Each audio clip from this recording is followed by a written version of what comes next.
We're here, and I think you all can hear me. Welcome here for our little preview of Gratitude for the Goodness of God. I'm here with Maurice Griffin, and he's going to share his story with us today and kind of how God's worked in his life and how he has shown him the way that love really works. And that really, when we are together, we love through the ups and through the downs. So that's our topic for today. Thank you, Maurice, for being here.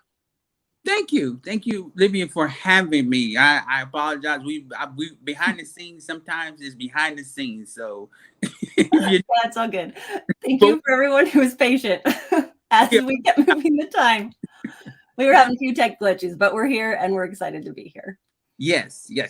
Thank you. I'm going to read you guys Maurice's bio so you get just a little glimmer of who he is, and then we'll go right into the story. If you have questions, go ahead and put them in the comments, and they should pop up on our end as long as you've done your stuff, and we can pull those over and ask those questions to him as well. Okay, so here is all about Maurice. There are two types of people in life, those who express words better verbally and those who express them better written. Maurice is the former, and it showed early in life as he was a B or a C student in English. He did what he had to do to get through school and college, but he really knew the importance of communication, that words can either create or take life along with everything in between. So much so this was actually his major in college, but not written form, verbal expression, studying and eventually starting a career in media. The verbal form has kept him employed for over the past 25 years as a television photographer and a news station anchor. Yeah, photographer at the news station. I almost said you were an anchor. No. Hey. Were you an anchor and a photographer? No, I'm a photographer. Been a photographer for November 95. Is that 25, 26? You're having fun, I guess. Yeah. Awesome. He was the photographer, not the anchor. That was my bad. When Maurice is not shooting video and interviewing people, you can find him exercising at the local gym or in the kitchen cooking for his family. And something really cool happened with that. So later on, a passion came out of creating and cooking. And so he made his own barbecue sauce, a sweet tomato-based Kansas City-style barbecue sauce called Jenna's Barbecue and baked bean sauce. Jenna's is available online and in a few specialty stores in the Raleigh-Durham, North Carolina area. He's native to Michigan, and he's been married to his wife, Ruth, for 22 years, and they reside in North Carolina with 4 adult children. And just for the fun of all of this for you, I'm going to give you where you can find his barbecue sauce. Because we're not talking about barbecue sauce, but if we're here, we should definitely mention barbecue sauce. Yes, people got to eat. People got to eat. Right, so let's jump right into your story and give us a little bit of background. We'll tell you guys a little bit here that he actually wrote a book with his wife. So give us a little bit of a glimpse of what the book is on. And then we'll go back and tell the story that kind of led you to writing it. The book is on when bipolar and depression and when somebody's dealing with that. And I wrote it and it's in the title, The Other Sides of Bipolar. Because a lot of times when people have illnesses, whether it's bipolar or you can think of any cancer or anything else, a lot of times they focus on the person, which they should. But a lot of times whatever that person, they never really focus on the family or the people that love them the most, because we're all connected to somebody. We all love somebody. And I even think of somebody just recently, as we're talking about this, came to mind that one of our church members, young lady about my age, I think she was 52. She just recently, back in August or July, some people say lost or transitioned from her fight with cancer. And she had been dealing with that for, I think, 4 or 5 years, where she actually came out in a church watched her walk through that journey.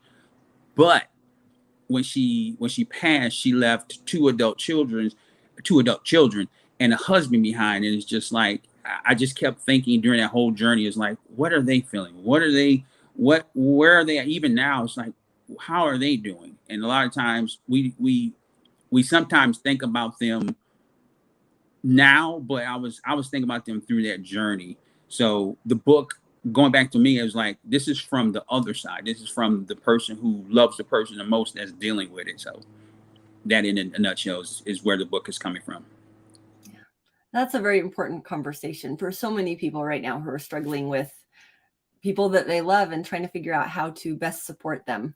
So I'm excited to hear more about your story. So tell us kind of back at the beginning, how did you meet your wife? Because we all love a good love story or a funny love story or a however it started love story.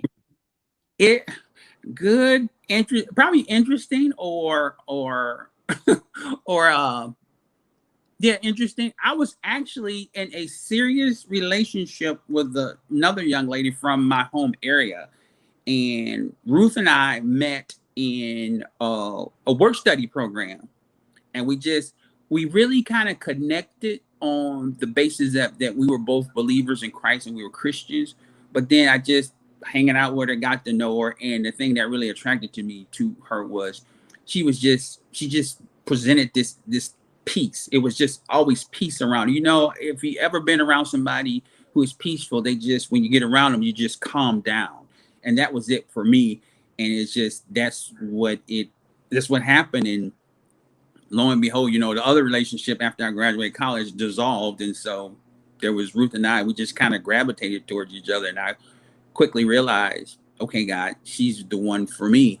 This is the one you chose for me. So that's kind of how we met. We met through, it was called Campus Life Program and through work study at Marietta College in Marietta, Ohio. All right. So you feel like God brought you together. So Yeah. he was in the journey there. Okay. And then as you're going forward, what was it like when you first got married? And at what point did the bipolar fit into your story? And how did you see kind of God maybe opening your eyes to see things that you didn't see, or maybe after you found out, noticing maybe things that had happened before that now made sense to you? Or how does that work?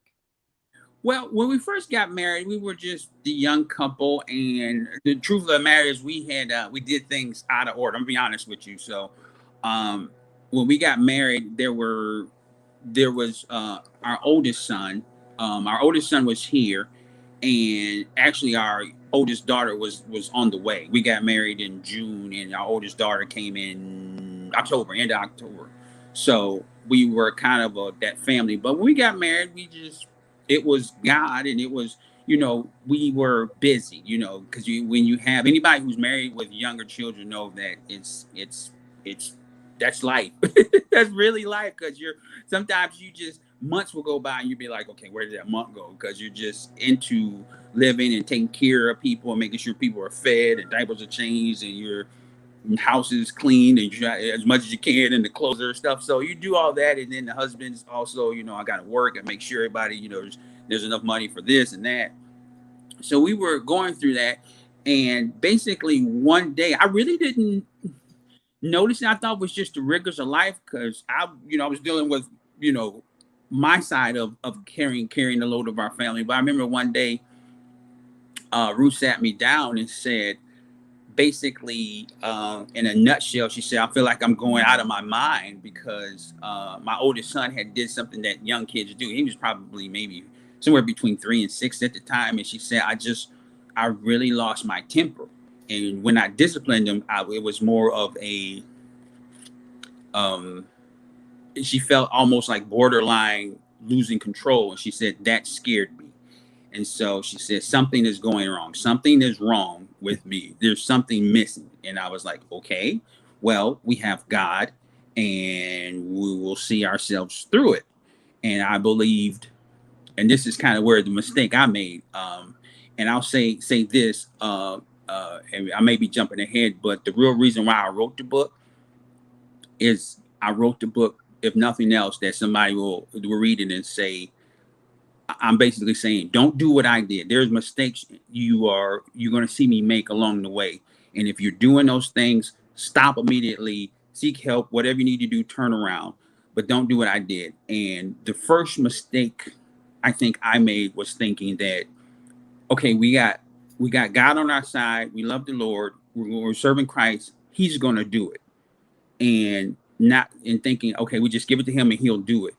Not thinking about, okay, he's going to lead me as the head to do it. So that was where I was at. And that was the first mistake I think I made, was thinking that he was doing it. And you'll see, if you read the book, you'll see along the journey along of me, well, God was talking to me, and I was just like, instead of saying, okay, God, you work through people. You don't necessarily come down to earth and do it. You work through us. When we do what you say, that gives you a portal or avenue to work through. So it sounds like maybe you wanted that magic pill. Like, God, just wave your magic wand and turn everything right and like make it all easy. Yeah. But then you learned that you had to let him work through you. Yeah, I did want him to work through me. I kind of was like, he'll work in time. So I wasn't thinking, I didn't put a timetable on it, but I think I was thinking, okay, it's going to happen through him. And once I basically stopped, got out of the world, and I'll be honest, I'm a kind of a straight talker, got out of my world of stupidity. I realized that God had been working all along. I just wasn't listening. And it was working through me and through the actions that Ruth needed at that time. Yeah. Okay. So give us an example. What did that look like? How were you acting or reacting? What did you learn that you needed to stop? And how did God redirect you? And then what were you doing when you were doing it in alignment with how God asked you to? Ruth, when people with, and this is what I've said, people with depression, and sometimes people who deal really with depression and stuff, they don't announce it. They do not announce it because they feel like they're in this isolation. They think they really, and I hate to say it like this, but I think people who can understand, they feel like they're crazy. They're like, there's something really wrong with me. And if I tell they're just going to think I'm nuts. And I think that's just living with somebody with that. They think that, so they never really announce it. But you start seeing things, and with Ruth, I noticed that she was it would be sometimes 0 to 60. It would be like 1 minute she's fine, and then something would just set her off and she would go out. Or the other thing I really noticed, that she was confrontational sometimes in her talk. And we were the direct opposite. I'm kind of a bigger guy, if you see me in life. And a lot of times and even though I play football, I'm really non-aggressive. So when confrontations come, my first thing is like, I really don't, if I have to confront you, I'm trying to figure out how we can do it as painless and as non-confrontational as possible. That's me. And my thought process is, if I don't react, then you can only react, you can only act so much, and you're going to be by yourself. And so when Ruth was in those moments, I basically shut down. I was just like, nah, I ain't doing, and there would be things that she would say. We'd be driving home from church, or we'd be in the car, just anywhere, and she would say something. I'd be like, oh, no, you're not baiting me. I'm sorry, sister. That type of thing. And I would just not say anything. And so I would just begin to shut down and stay away. And here's the thing. I know it sounds kind of personal, or maybe even some people might think it's probably not kid rated, but women it's just a natural cycle. They have cycles. They have menstrual cycles, and there's a change that happens in each one. I mean, guys have certain things we deal with, and women have certain things. And during her cycles, I noticed she was really sensitive. So a lot of times I was actually charting them. I really kind of knew. I was like, okay, this week one. So I was charting them, and then I was like, okay, it's coming up. So I would automatically just kind of withdraw. So I would still be there, but I was just like, I was trying to step back. So if I walked in the house, I might not say nothing. I'll be like, how was your day? Fine. What'd you do today? Oh, I did this, and this. I would answer questions, but I wasn't going into any conversation. I was just like, no, you are volatile. That was my mindset. And I know it's sad to say, but it's like, you're really volatile now. And I don't want to say something to set that spark off. So that's where I was making the mistake. The first. So more just not understanding, like being able to read those cues and knowing when she was going to have a hard time. So just knowing when to engage and when to disengage, and like just be. Yeah, or knowing that, okay, she's going to have a hard time, but really having a conversation with her. Like, hey, listen, I understand you're having, and being understanding, and trying to come from that. Like, okay, you just spent the day or spent most of your day dealing with 3 people under the age of 15, and they're all over the place. And now I walk in the house, and you want to talk to me, or you want to just get this off your chest. And I'm like, I don't feel like fighting, when I should have been kind of like, okay, let her get it off her chest, and then maybe, if nothing else, send her down a positive path, or just, just like, just look at her. I'm here. Okay. Now there's another adult in the house. So exhale, maybe even, dare I say, kick her out. Okay. Go for a walk. Just go for a walk. Just go breathe, something like that, versus, okay, I'm not going to talk to you. Okay. You're having a mood, having a moment. I'm almost like, okay, so that's kind of where I was at. So finding like small moments and small ways to contribute in a positive way. Right. Because the reality of my actions and what God really revealed to me was that I kind of left her out there by herself. Even though we were married and I pledged my life to this woman to support her no matter what, till death do us part, I wasn't upholding my end of the bargain. And that's just plain and simple. And it really just wowed me once I was able to see it from her point of view. Yeah. Can you think of any times in there when things were maybe hard and you like went to God and you were hoping, seeking for some relief, some guidance, and what came through that? I spend a lot of time in my car with my job. I work in the media, so I'm driving along out to various areas in my area, which is the Raleigh-Durham area, and it's pretty. Those who may not know, it's like 3 cities kind of in the area, and you can drive from one end of the area to another, and be in a car for an hour or so and still be in the same area or same market. So you could imagine just going to cover different stories and different things. I spent a lot of time traveling, and in those times, luckily we have cell phones and Bluetooth. But I would literally be in the car having conversations with God like this, like we're having. So I would be in the car just basically telling God, like, I can't do this. I can't talk to her. She's doing this. She's doing that. She's doing this. And and I really was just giving him my complaint list, because I knew I couldn't talk to her. I felt I couldn't talk to her. And I was letting God have it. And God was literally like, okay,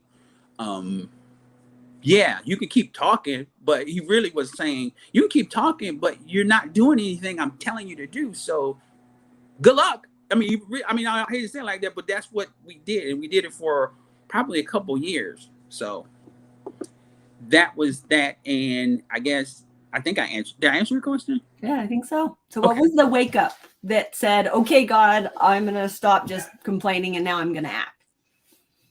One day I was in my complaining session, and God gives me, he talks to us talks to each one of us in different ways. I've heard him talk to people, like one lady said he talks to her in rhyme.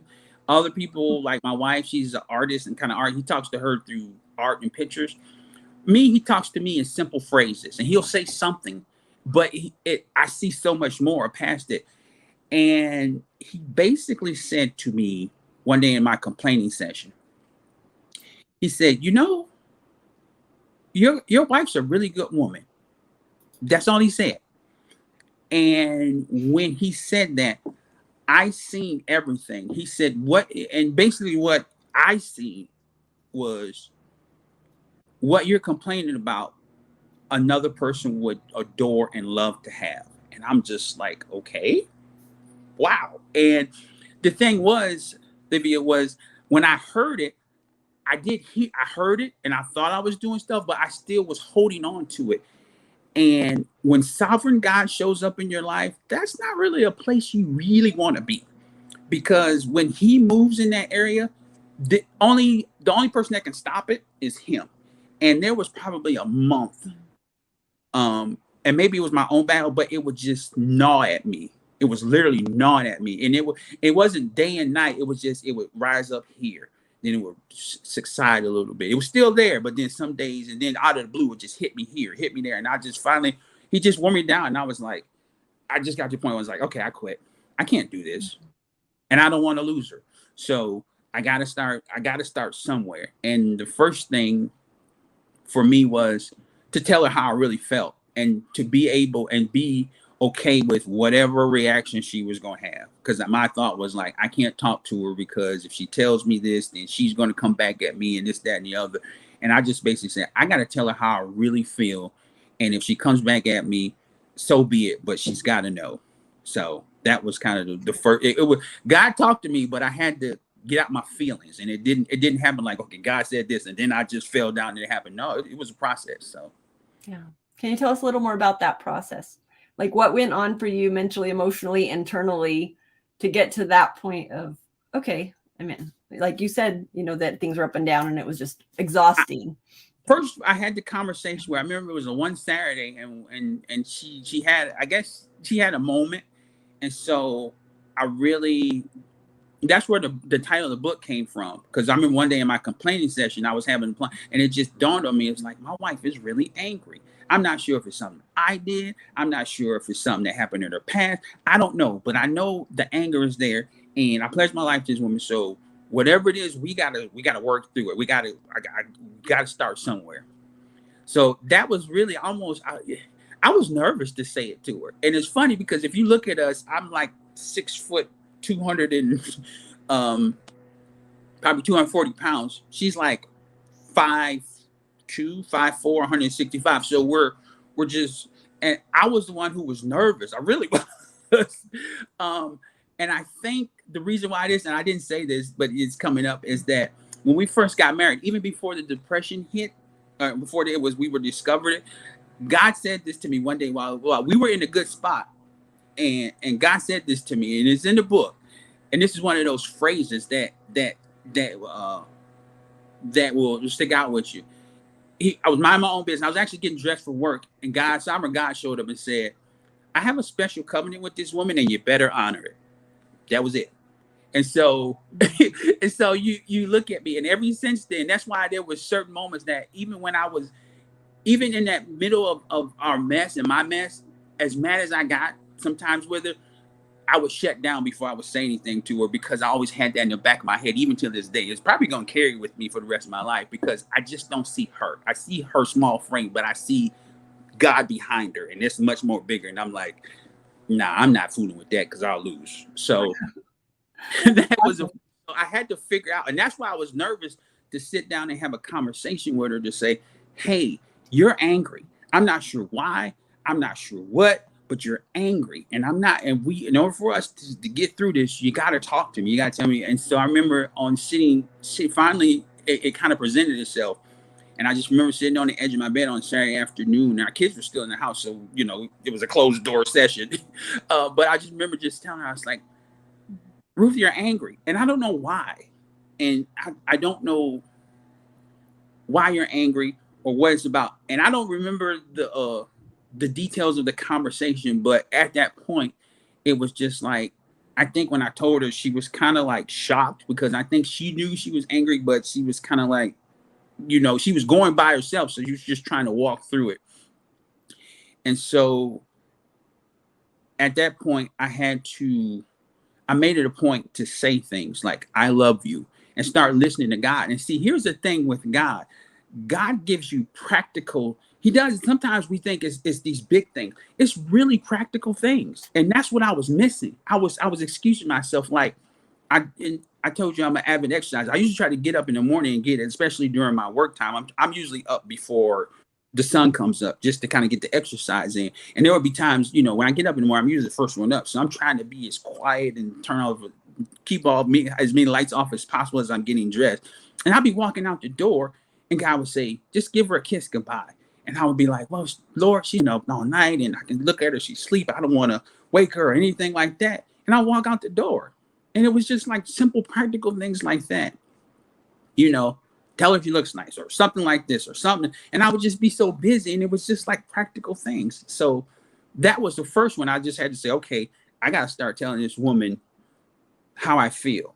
She can't guess. She can't know. Just because I'm married to and providing for her, that's my responsibility. But she really needs to know how I feel about her. And so that was the first one. And I came from a family, and I don't blame them. I love my parents, and thank God they're both still here.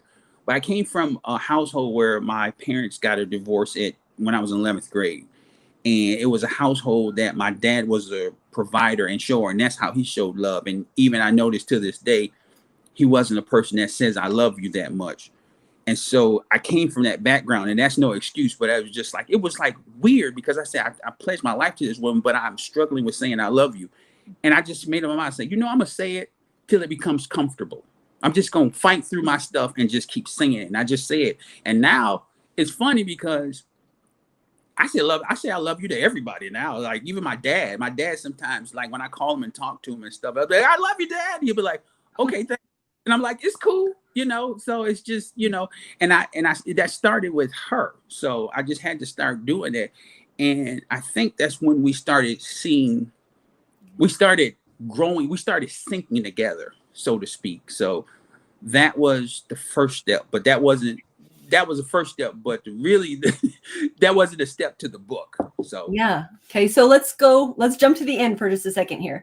So you went through all of this hard and coming to God and taking all these little steps one at a time to be able to strengthen your marriage. Where are you at now? She's my best friend. I know that's my homie right there. I just, we're cool. And we're empty nesters now. And it's just like, it's really interesting because, it's like, we're okay with it. We like being around each other. I think we're vibing. And I don't say this, and God showed me this as a responsibility, which kind of blew my mind.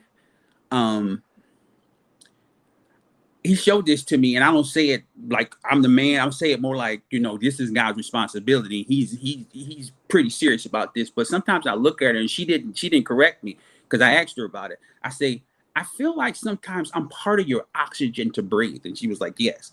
And I'm like, wow, what it was when she was like, I was like, wow, God, really? You gonna give me that responsibility? Holy cow. So I say that, and then I just like being around her. She just gives, like, that peace has returned, and it returned with times 2. So I'm just like, when I get around you, I'm peaceful. It's peace. The world is right. I love it. I'm writing that one down. Peace return times 2 coming up for everybody to look at. There we go. I love it. Okay, so you can give us like 5 little simple practical things that you've found that you've done that have helped you get from that place of anger and disconnect into this place now where you're best friends and you really love being together. Say I love you. Let them know how you feel. If they wear something or look a certain way, tell them. You just, verbal commitments. I don't know if I have 5. Just study them. Do things for it. Find out what they do, what they like, and just. Go back to number 2. I'm trying to type them out. You're going too fast. Okay. One was I love you. What was the second one? I think the second one is, like, for instance, I cook. I like to cook. Creating a sauce, and we have the perfect combination. And she's like, I like to eat. You like to cook. What's wrong with that? So yeah. And even it's challenging me, but I like doing it. She's sensitive to gluten and meats and dairy, so she's pretty. Oh, we lost your sound. No sound. You're gone, Maurice. Come back. I'm here. Oh, okay. Now you're back. You were gone for like or something. I apologize. You're but good. She's pretty much down to a vegan vegetarian diet, and so I've studied that, and I find things to purposely cook for her, and I just start creating stuff like that to make sure that when she comes home or she has that she doesn't have to worry about that, and just study what your wife likes.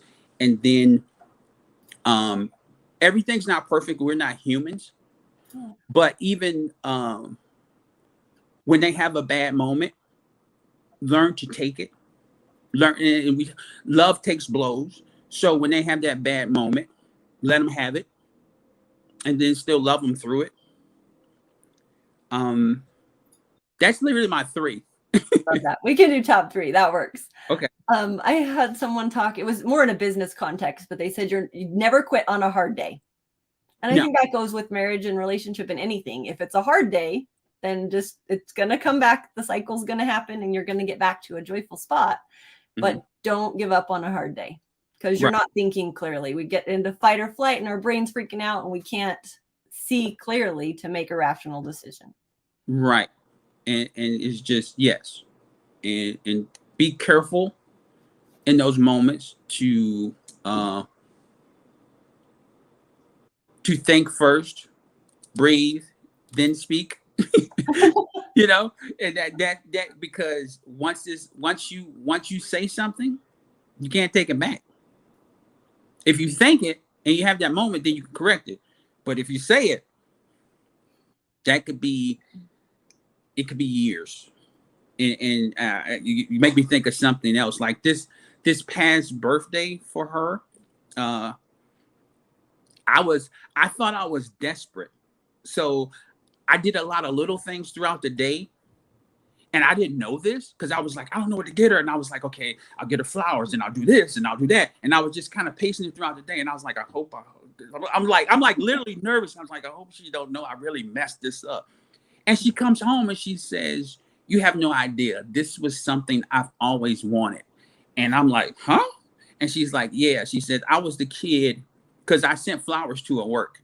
And she said, I was a kid, like in Valentine's Day, I was a kid that I knew I wasn't getting anything because nobody really noticed me. And I wanted somebody to do that for me. So when you did this, it kind of was an answered prayer. And I'm like, okay, all right.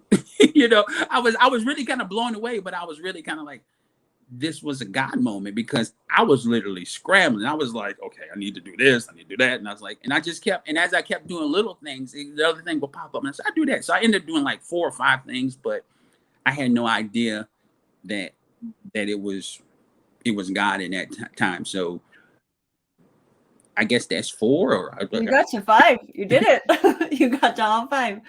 I love it. And that's a good place to end on. Just trusting that the promptings, the inspirations, whatever you want to call them, those nudges from the Spirit, that they're right. And that when you feel to do something, do it, even if it feels awkward. And even if you're like, oh, it's not good enough, or whatever our mortal mental judgments are in our head.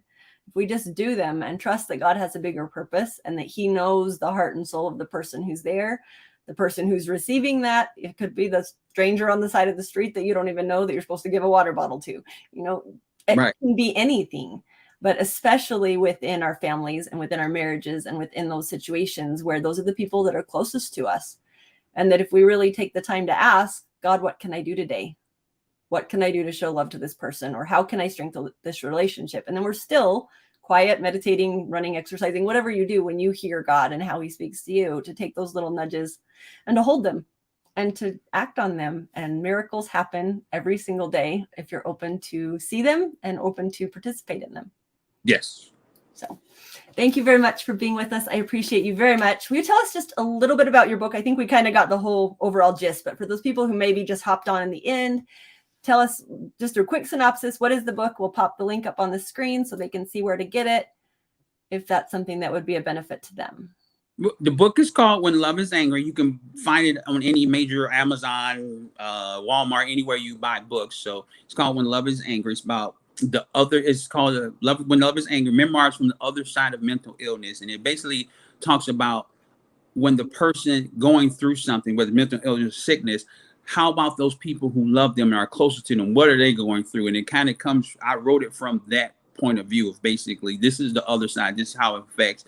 And these are the mistakes I made and don't do them. So that's a book and that's a synopsis. And the interesting thing is I co-authored it. So you hear my side and then you hear my wife's side and you see the journey that we take between it. And we're getting a lot of feedback of people are like, that is so cool that a lot of times you just hear one side, but they said to see everything kind of come together is really, people are blown away. And I'm like, okay, well, that's what we wrote it for, to help. So.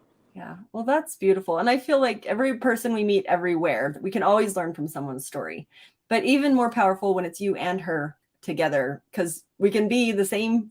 We can have 5 people in the same room experiencing the same thing, and everybody will experience it differently based on their paradigms, based on their struggles and their challenges and the things that they've been through. So I think it's very powerful to hear the story, and especially from both sides. So if this will be beneficial to anyone listening now or on the replay, make sure you guys say hi, write in the comments. Looks like some of the streams will let me see comments and some of them won't. So they'll be on there when you're done. So write them down at the bottom and we can go back and reply to them. But we're grateful that you're here. Thank you. Check out Maurice's book. And as you've seen across the bottom here, our event is going live tomorrow. It's called Gratitude for the Goodness of God. And the entire purpose of it is to take our gratitude from our head to our heart, into ourselves, where it actually changes how you live. It changes how you show up. It changes how you be, and how that ripple effect goes out into the world to bless those closest to you, and then those you just come in contact with in a minute. So come join us. Hear some more stories about the goodness of God and how he works in different people's lives all across the board, from business to nonprofit to starting companies to writing books, to all kinds of cool things that God is doing in the lives of everyday people, and see the patterns of how he works in your life too. So check out the bottom there. You can go ahead and get your free ticket, and we would love to see you there. Thanks, you, Maurice. Thank you so much. Thank you all for watching. See ya.